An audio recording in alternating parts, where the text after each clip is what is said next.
to hear is true. Only the names have been changed to protect the innocent. Fatima Cigarettes, best of all long cigarettes, brings you Dragnet.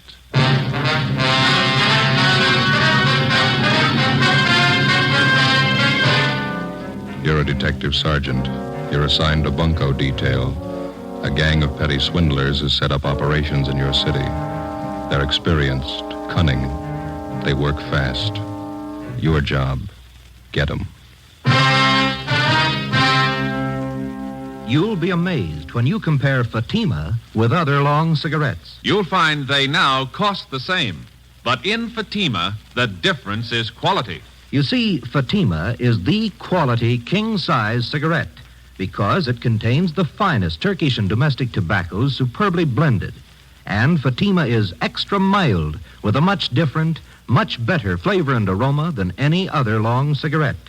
Because of its quality, its extra mildness, its better flavor and aroma, Fatima has more than doubled its smokers coast to coast. So try comparing Fatima yourself. Fatimas now cost the same as other long cigarettes, but your first puff will tell you. Ah, that's different. Yes, in Fatima, the difference is quality. Ask your dealer for Fatima, the quality king-size cigarette. Best of all long cigarettes. Start enjoying Fatima tomorrow.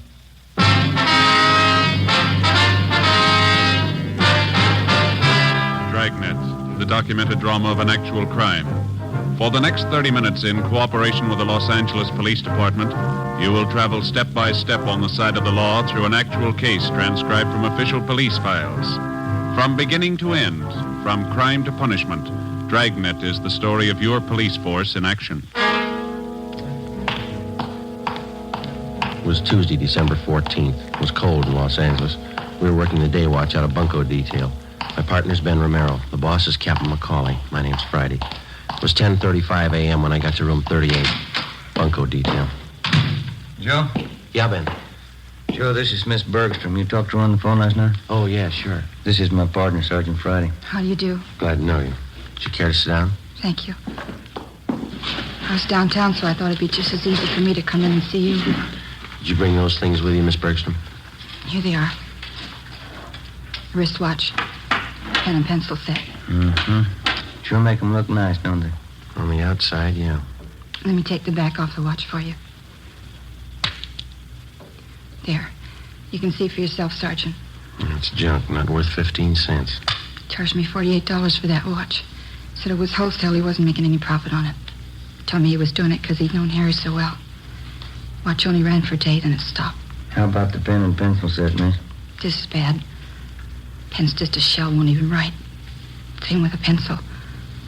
I paid him $30 for them. Mm-hmm. This engraving on the pen.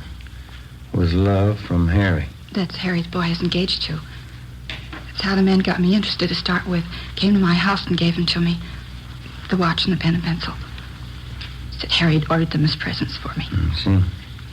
I just had to cry when he brought them. Poor Harry. When did this man come to your home, Miss Bergstrom? Yesterday morning. Guess I should have been more careful, but I didn't think anybody would do a thing like that. What kind of a story did he give you? Well, he came to the door and told me his name was Spencer. He said Harry had ordered these things as presents for me, and Harry told him to deliver them to my house. The watch looked beautiful in the case. I didn't know anything was wrong. I see. Would you go on, please? He told me it was a special order. Said Harry had written him from overseas a week before. Harry was in the Marine Corps, you know. Mm-hmm. Well, he said he hoped the engraving was all right. The way Harry wrote he wanted it in his letter. I just couldn't take it. I cried. This man, he pretended to be a close friend of Harry? Yeah. That's why I showed him the letter. One from the Marine Corps about Harry being killed overseas. When did you receive that letter, Miss Bergstrom? 2 days before, on Saturday. Harry's name was on the casualty list on Monday. Yes, we understand. What did the man do when you showed him the letter? He sympathized with me. Or he pretended to. I didn't think there was any trick. I didn't think anybody was that low. Pen and pencil set looked a little cheap, but I wanted them no matter how cheap they were. Harry's last present to me, that's what I thought. How did he broach the idea of money? Well, when he was ready to leave, he told me Harry had ordered the things on credit. He said he didn't want to mention it, but he wondered how he could get payment for the watch and the pen and pencil. Well, he didn't show you a bill, did he? An invoice listing the price of the watch or the engraving that was done? No. And I didn't want him bothering Harry's mother or father at a time like this. I borrowed some money from my dad and paid him. Let's see, it's $48 for the watch, $30 for the pen and pencil set. Yeah. He gave me a phone number to call if the watch needed adjustment, and when I found the watch was a fake, I called the number. It was a Chinese laundry. They didn't know anything about it. You haven't seen or heard from this man since he left your house yesterday morning? No. Could you describe this man for us, Miss Bergstrom? What he looked like, clothes he was wearing? What? It's right here on this slip of paper, Sergeant. I wrote it all out for you. Thank you. Well, you're not alone, if that's any consolation. There's an army widow out in Hollywood who was cheated on the same kind of deal last Friday. It's so cruel using a dead person's name to cheat you. Yes, ma'am. How can anybody get lower than that? They keep trying. Ben and I took Miss Bergstrom's crime report. The phony watch and pen and pencil set were booked as evidence. In the past 2 weeks, we'd received a half a dozen identical complaints from relatives or friends of lately deceased persons. The swindler, or con man, as he likes to be called in his trade, gets the names of lately deceased persons from the obituary column or the military casualty list in the newspapers. And then he fixes up some cheap article of merchandise with appropriate engraving and calls on the friends and relatives of the deceased. He pretends to know nothing about the death of the person whom he claims placed the order for the merchandise. In almost every case, the friend or relative agrees to pay for the articles at some exorbitant price. For the con man, it's a lucrative racket. For the public, a vicious one. Wednesday, December 15th, Ben and I looked up an informant, a former con man. What do you think of it, fellas? Been in business for 2 months, doing fine. What do you think of it? Looks great, Judge. Nice setup. Finest baby laundry in South Los Angeles. That's why I advertise. Hey, you don't think that's too broad, do you? No, I don't think so, Judd. You got some nice equipment here. Baby laundry. How'd you ever get started? Father-in-law set me up with a loan. Says you got tired of me trying to sell him bum watches. Well, that's a good break for you, Judd. Say, you got a couple of minutes? We'd like to talk to you. Sure thing. Come on back here. Okay. Fine, thanks. Yeah, I've squared away, living a solid life. Not bad at all, you know. It surprised me. You ever see any of the old gang, Judge? Not much, no. Some of the old grifters look me up now and then, try to touch me. No go. Hey, here you are.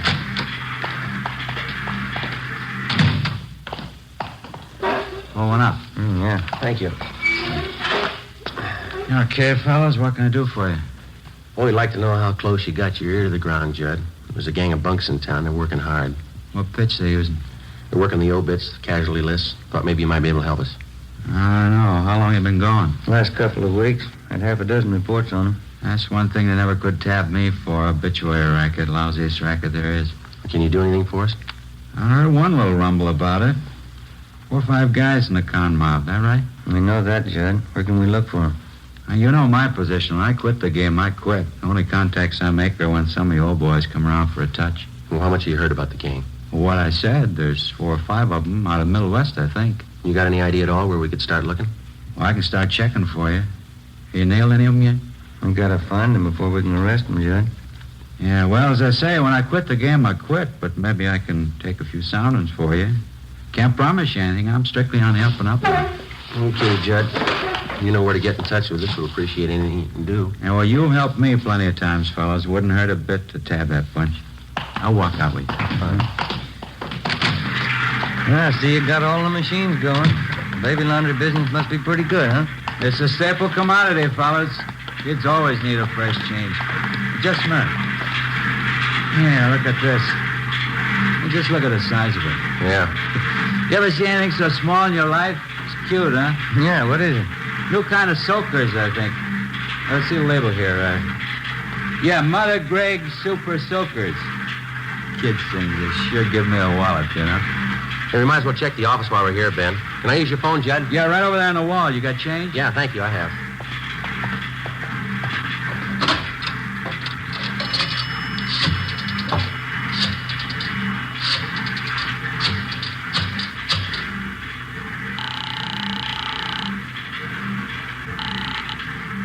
City Hall. 2572. 2572.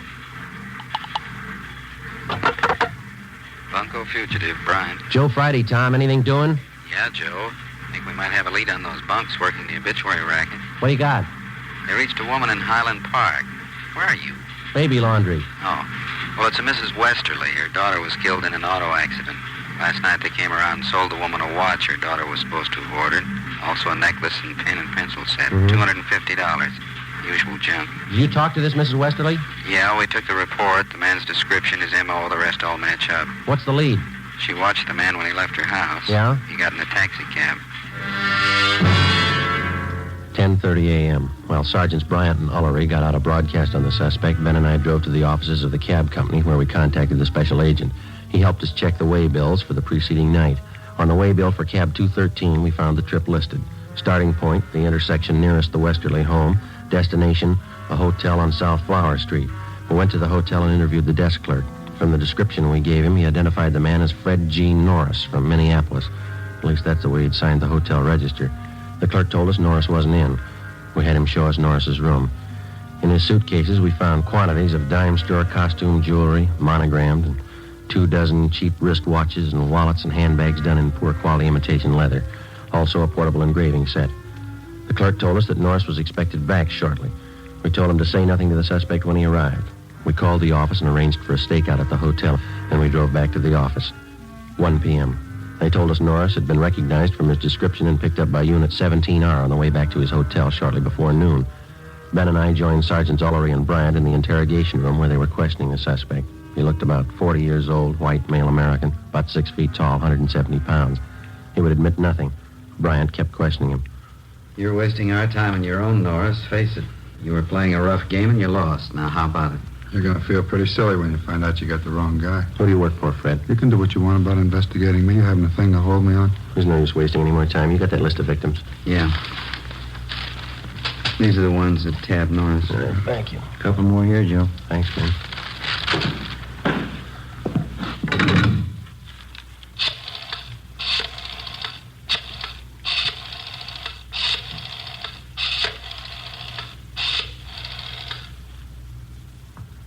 Hello, Miss Bergstrom there, please? Oh, this is Sergeant Friday, Miss Bergstrom, Bunko Detail. Yeah, we picked up a suspect. We'd like to see if you can identify him. Would it be all right if we sent a car out for you right now? All right, fine. Thank you very much. Bye.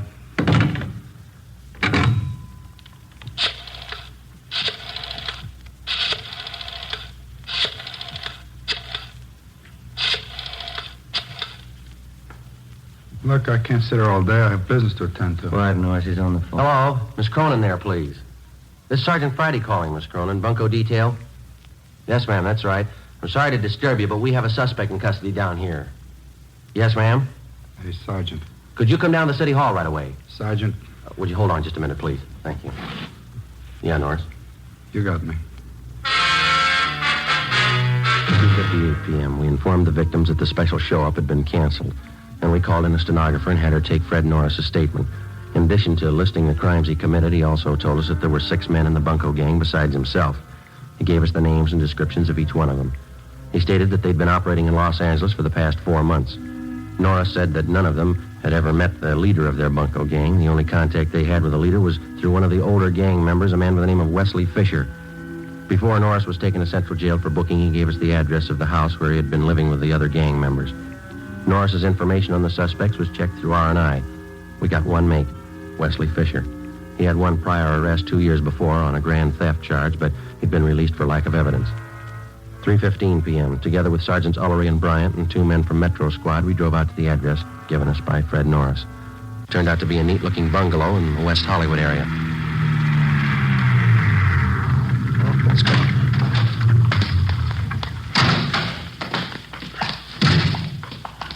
We can take the front door, Joe. Yeah. Say, Tom. Yeah? You want to have Johnson and Brewer cover the back of the place, please? Okay, Joe. Maury and I'll cover the sound. Thanks.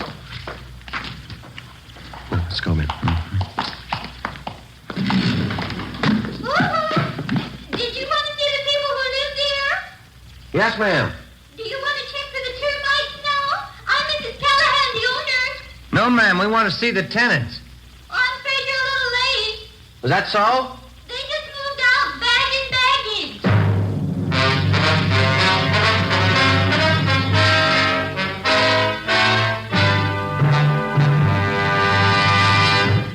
You are listening to Dragnet, authentic stories of your police force in action. You'll be amazed when you compare Fatima with other long cigarettes. Buy a pack. You'll find Fatimas now cost the same. Light a Fatima. Ah, that's different. What a difference. Yes, friends, in Fatima, the difference is quality. Quality of tobaccos, the finest Turkish and domestic varieties, extra mild and superbly blended to give you a much different, much better flavor and aroma than any other long cigarette. Quality of manufacture.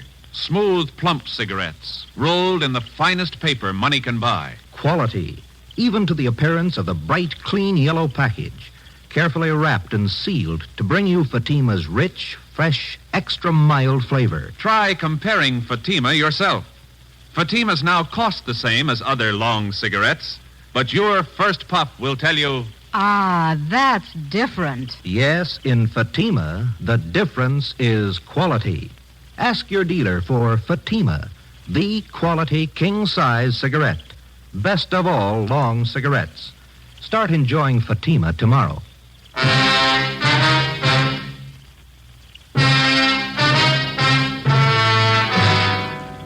Wednesday, December 15th, 4 p.m. We made a thorough check of the house, which the 6 suspects had just vacated. We found nothing that would help us. We talked to the owner of the house where the suspects had been living. She told us that she'd rented the place furnished to them about 3 months before. She identified Wesley Fisher's mugshot, but she told us that he'd used the name of Charles Wilder. She also recognized each of the other gang members from the descriptions that Fred Norris had given us. She told us that while they were living there, the men seemed to keep odd hours and that they had a car. She told us that she'd taken the license number of the car the day the men moved in. The number was checked with DMV. It was registered in the name of Wesley Fisher, 1008 California Street. It's a transient hotel.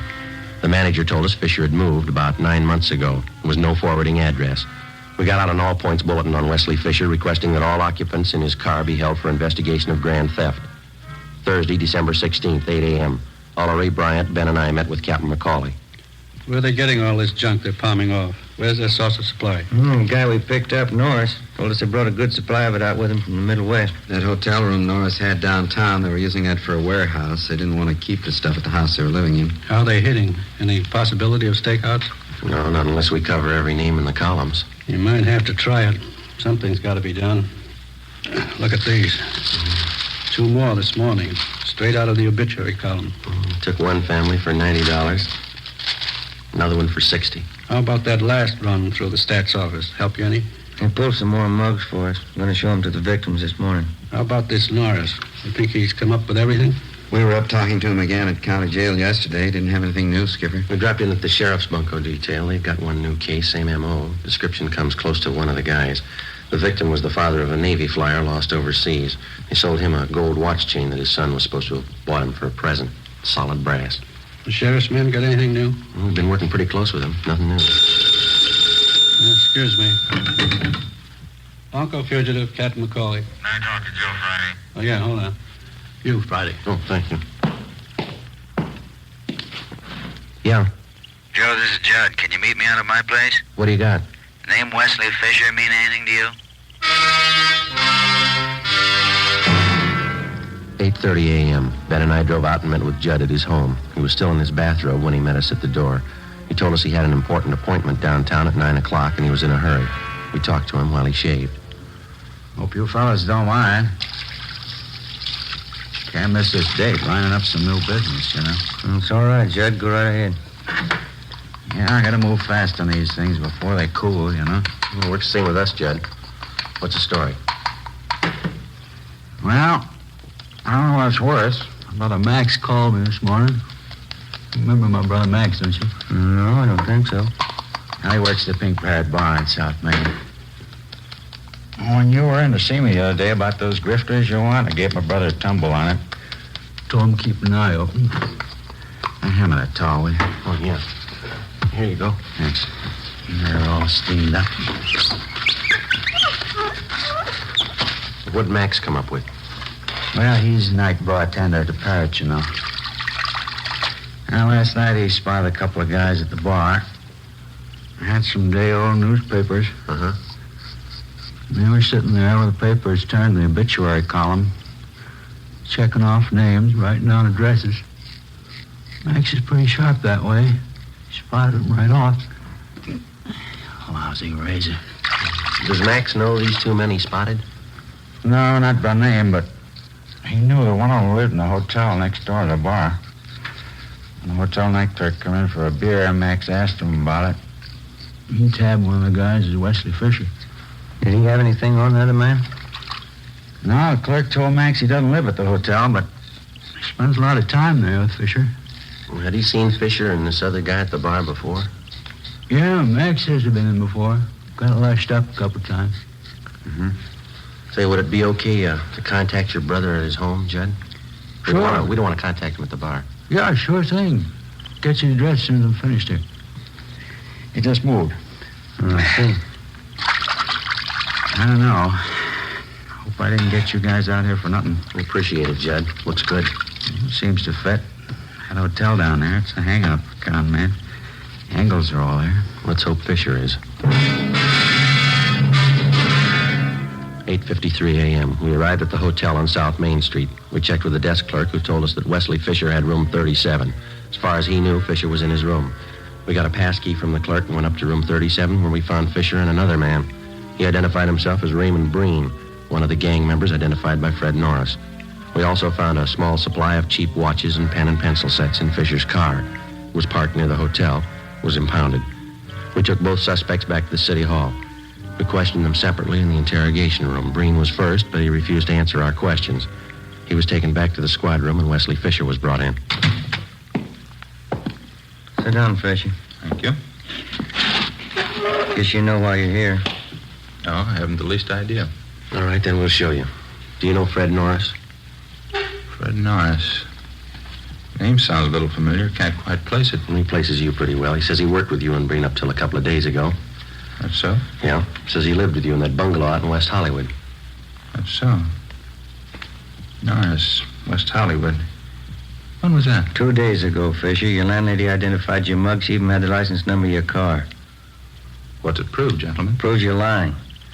You and Breen worked together. You did work with Norris. You're part of one of the filthiest rackets going.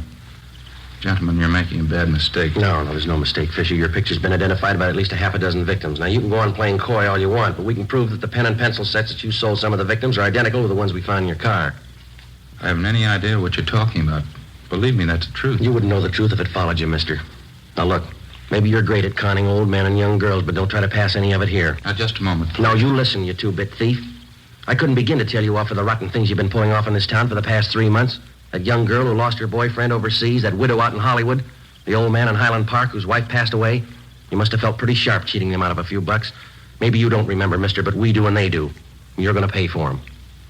You all through? I'm through, Fisher. You're just starting.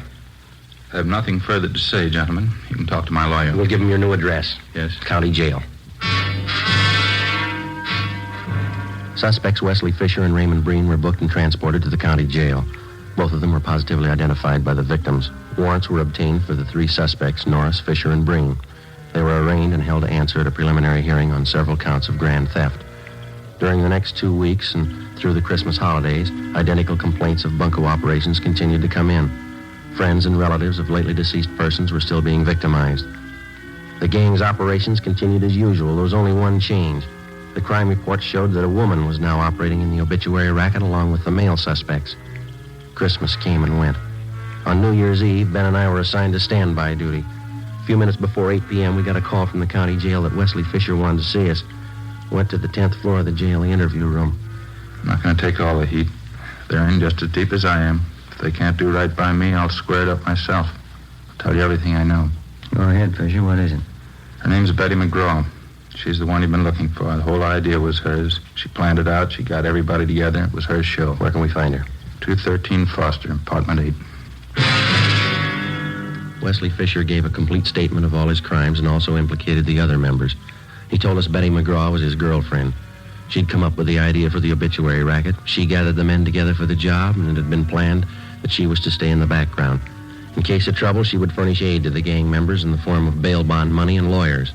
She received a percentage of the take from each of the gang members. We checked her through R&I. She had a criminal history dating back 11 years. We obtained her mugshot. 10:30 p.m. We went out to the address Fisher gave us. A maid answered the door. She told us that the McGraw woman was not there, that she'd gone to a New Year's Eve celebration at a downtown hotel. It was 11:15 when we got there. We identified ourselves to the special officer at the hotel and showed him the mugshot of Betty McGraw. He thought he'd seen her at the main bar. We started looking.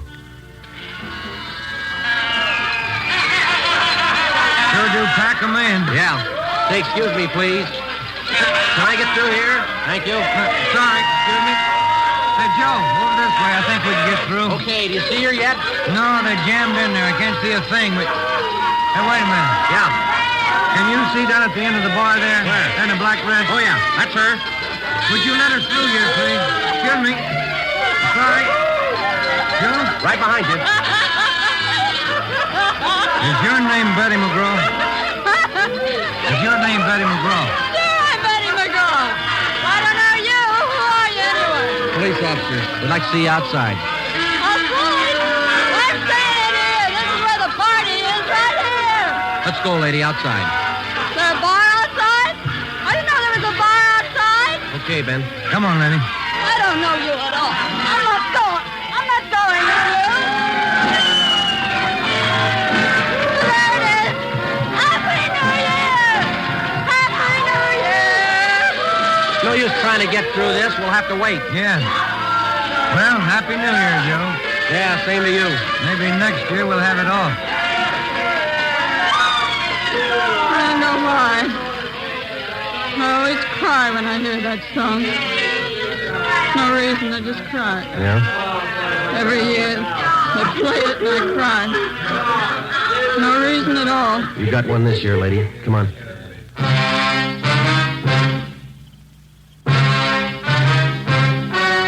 The story you've just heard was true. Only the names were changed to protect the innocent. On March 28th, trial was held in Superior Court, Department 93, City and County of Los Angeles, State of California. In a moment, the results of that trial. Now, here is our star, Jack Webb. Thank you. In the past few weeks, I've asked you to send me the names of cigarette dealers who are out of Fatimas. You see, the demand for Fatimas is so great that I want to make sure that all of you can buy them. So keep your letters coming.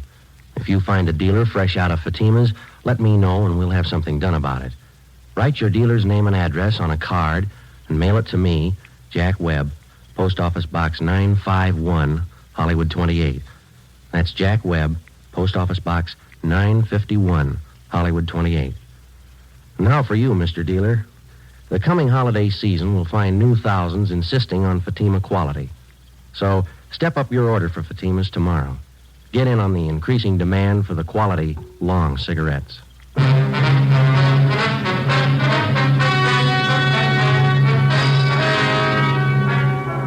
The remaining members of the Bunko gang were apprehended and brought to trial. All of them, including the gang leader, Elizabeth McGraw, were tried and convicted of grand theft. They are now serving their terms in the state penitentiary.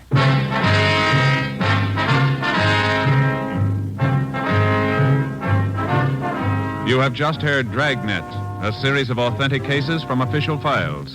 Technical advice comes from the Office of Chief of Police W.H. Parker, Los Angeles Police Department.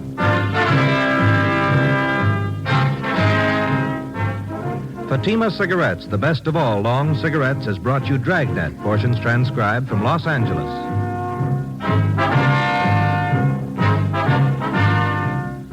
Coming up, We the People, then Screen Directors Playhouse on NBC.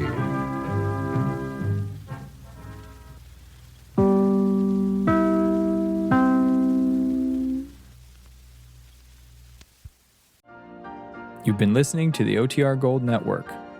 Find more classic radio at otrgold.com.